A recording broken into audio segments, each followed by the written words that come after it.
it's Alexis. And Christian from Tiny House Expedition. And welcome to another Tiny Stuff Review. Today we're talking about a very important topic for those who enjoy being cool wherever you go. I'm pretty cool wherever I go. I mean, I can't help it. Air conditioning. That's what we're talking about. Meet the Zero Breeze Mark II portable air conditioner. Ooh. Zero Breeze designed Mark II specifically for life on the go and to provide flexible cooling options in a variety of settings, especially off-grid. The amazing thing about this is the power usage. It only uses 240 watts for an air conditioner. It's crazy. Yeah, that's amazing. And that's a fifth of the power consumption of a conventional air conditioner. So let's take a closer look at the Mark II and see how it does in a couple of different scenarios. You know, I'm a sweaty guy, so this is a really amazing thing for me. So if it works, I'm going to tell you it works. Let's start with a rundown of the top features of the Mark II. And first, it's important to point out that this is a real air conditioner. Yeah. You're not adding water or ice. This is an AC, period. This AC has 2,300 BTUs. And to give you some kind of comparison, which I certainly did because I'm like, what does that mean? I guess a car is about 10,000 BTUs and a household AC is between 7 and 10,000. So it's a lot less than that, but you can take it wherever you go. Mm-hmm. Yeah, one of the big things is, how heavy is this? Oh, it's 16.5 pounds. Right, so it is super light. It's very, very light. So you can really take it a lot of different places. And it's also a third of the size of most other ACs that are out there. So pretty compact on the whole. Oh, totally. So air conditioners have a compressor, and this one has the smallest compressor I think that's ever been made. It's like the size of a Coke can, so it's really small. And that's why they're able to make this so compact, is because they can make that compressor so small. Yeah, absolutely. Oh, and it's important to say that yes, it's 16.5 pounds, but if you add a battery, you can set this on top of a battery and it becomes one unit. That's 12 more pounds, but that's still exceptionally light. Yeah. The small window unit AC we used to put in our tiny house on wheels was a lot heavier than that. It was a lot heavier than this thing, yeah. So speaking of the battery, I have it right here. And as you can see, it is a funny shape. That's because this clicks into the feet of this thing. And it's a 24 volt and it has 840 watts. And it's a lithium ion polymer battery. I can never remember. So I thought the battery would actually connect to the Mark II when it clicked together, but it doesn't. It actually connects with this wire. So this wire goes from the back of the battery to the back of the Mark II. So the battery has, on the end of it, has two USB-A ports, a USB-C, and a 12 volt output. You can get the Mark II just by itself because it will just run off of a wall outlet. Or you can get it with one battery or two batteries. And if you have two batteries, then you can get up to 10 hours of lifespan, which is great. Oh, but there's no daisy chaining, so you will have to take one off when it's dead and put on the second one. Do you know what else is neat about this? What's that? You don't actually have to buy one of their batteries. You can run it off of many other 24 volt power supplies. So you can also buy a 12 volt to 24 volt converter that if you have a 12 volt system, you will be able to run this little guy. In addition to what Christian mentioned, there are other accessories that you can buy to make this work with different setups. But what it does come with is one 24 volt DC power adapter for the wall outlet, one drainage pipe, 3 venting hoses, 2 venting hose connection adapters, 2 screws for the connection adapter. So now we're going to show you what all those things actually mean and how this thing works all put together. So the most impressive part is that with the battery attached, you don't need any other power source and it can last for up to 5 hours, which is really impressive. However, to make the most of your cooling, where you put it matters. So it works beautifully right now as I sit under this nice shady tree. Being someone that's a little heat sensitive, I can see how a Mark II would be excellent to bring with me on a variety of outdoor activities and even like a short camping trip, especially for staying cool at night in the tent. Keep in mind that the battery takes 6 hours to fully recharge. So if you plan on using this extensively on an outdoor adventure trip of some kind, that you might want to invest in a second battery or have a suitable portable power station on hand. So one of the good uses of the Mark II is to cool a room like our bedroom. So this is a fairly small room, but when you do this, you need to use the parts and pieces that come with it for the exhaust. So this makes it the most efficient it could possibly be. First thing that's kind of cool is this is packaging from the actual box. This helps make it a little simpler for you when you're putting it in your window. So these are the venting hose. They're fun to play with. Oh God, I can't get it off. I can't get it off. So the whole reason for all of these hoses is because when an air conditioner works, it takes hot away from something to make it cold, and the cold air will come out of this side. But on the back side of it, it has an exhaust of hot air. So that's what we need to get outside, and that's why we have all these hoses. But not only that, it also has an intake so you can get fresh air coming in from outside. Not only that, there's also condensation that comes with creating cold air. So this is a drip hose. So how you connect all these guys is you take the dual exhaust adapter and connect the venting hoses to it, and then connect all of that to the back of the Mark II. Then you take both your venting hoses and put them out the foam insert that's inside your window. What you can also do is, if you want to make your cold air go in a certain direction, there's a connector for the front of the Zero Breeze where you can also connect another piece of tube and stretch it out and point it in exactly the place you want it to be. So keep in mind, this is really good for spot cooling, but also for small rooms. The ideal space is about 25 to 40 square feet.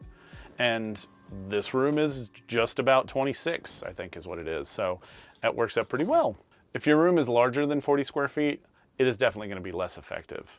And there are other factors that come into play here too. Things like, are the walls insulated? How well are they insulated?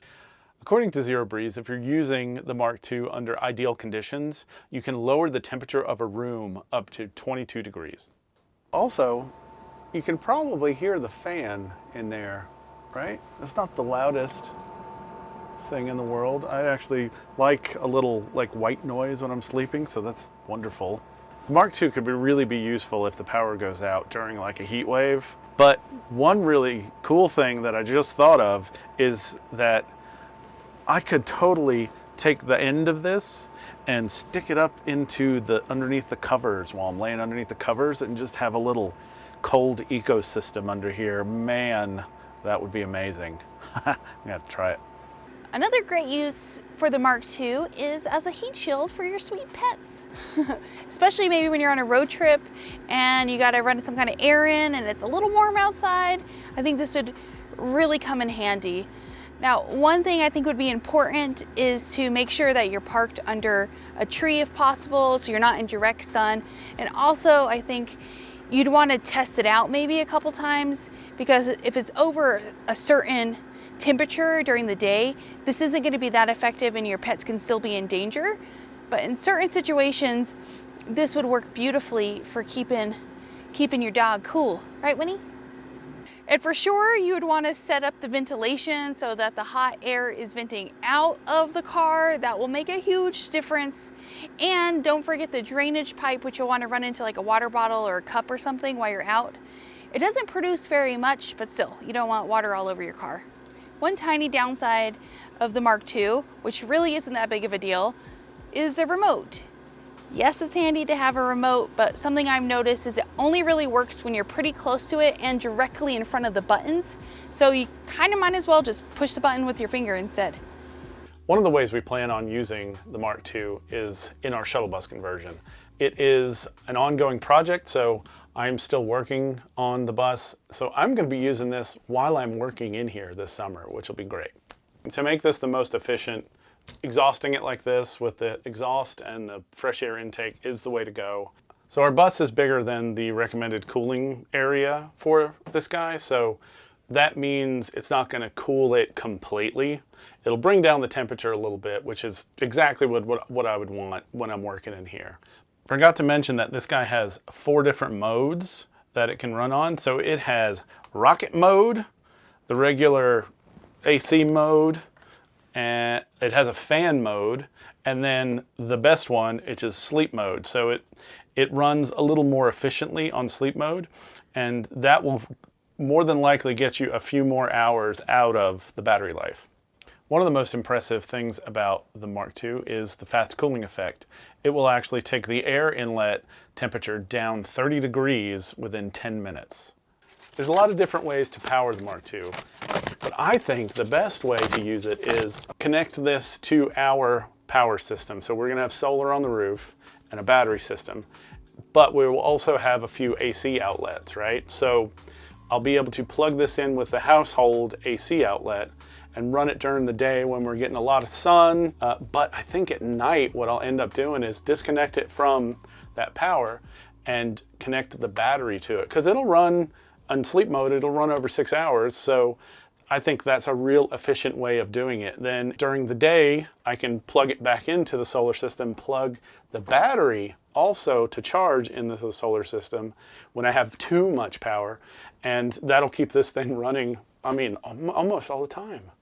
Okay, so now that we've showed you the Mark II in various settings where this could be really handy, you might be wondering still how this compares to other AC options that are out there. So if we think about a rig, you know, like our bus, a rooftop AC is a very popular choice. A couple things to note about those is they're very power hungry. Super, you gotta be plugged in to something, shore power, to make those things work. And man, they're loud. We stayed in an Airstream one time that had 2 of them, and it was so stinking loud. It was unreal. Yeah, that's a good point. I forgot about this, where this is like so quiet. Yeah, it's much quieter. Yeah. It's not as strong, but it is much quieter. And of course, you can't move the rooftop AC. It stays where it's installed. You know, you can move a window unit into different windows. Different windows, yeah. And they're super cheap, but they're also super power hungry. They are. They also have to be plugged in. There are some rigs that have a small AC unit put into them, but they usually have to be plugged into shore power also. Again, the Mark II doesn't have the high BTU capacity of those options that we just talked about, but it's portable. Yeah. And off-grid friendly, so you're sitting at the campsite, you can have this baby blowing at you, and you can get pretty darn cold. You know, unlike other portable cooling options out there, like portable swamp coolers, it's not cold. No, it's more blowing humidity at you. And if you're in a humid climate, it doesn't even work. Forget it. It's got to be a dry place. Yep. You guys may have heard of the new EcoFlow Wave portable AC. That's probably the closest competitor model to the Mark II out there right now. But there's some key differences between the two. So the EcoFlow Wave has double the BTUs of the Mark II, but it has triple the power consumption. So when each of these guys is running on their batteries, the Wave will only run for about 3 hours. The other big difference here is price. So if you buy the Wave with no battery at all, it is the same price as buying this with a battery. So that's a big deal. And again, you can just get the Mark II by itself, and it's $1,000. With the battery, it's $1,500, and with 2 batteries, it's just under $2,000. And remember, you can bypass buying the battery using the AC outlet if you have an actual AC outlet you can plug into. So then you can just run this guy off of your whole system. For an additional cost, you can buy various accessories for the Mark II that can help you have more flexibility, like the 12 volt to 24 volt converter for $100. And a power extension dock, which will allow you to charge while you're running off the battery for $130. And there's a DIY cord you can use to power this directly from your own 24 volt power source for just $24. All in all, we've realized that the Zero Breeze Mark II is really good at cooling like one person outside, or if you're in a small bedroom like ours, this is great for, you know, bringing the temperature, the overall temperature down quite a bit. This again would be awesome for sleeping in a boondock situation. Yeah, God, I hate when it's so hot. There's so many times we were traveling in a tiny house where it was so hot. This would have been awesome, man. Oh, and good news, if you don't live in the United States, this is available in various plug options for several countries. So all in all, we do think the Zero Breeze Mark II is really great for all kinds of off-grid situations, and for cooling your puppy down if she's okay with the noise.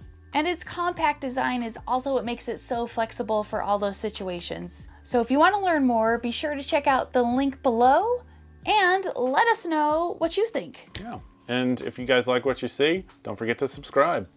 We'll see you later.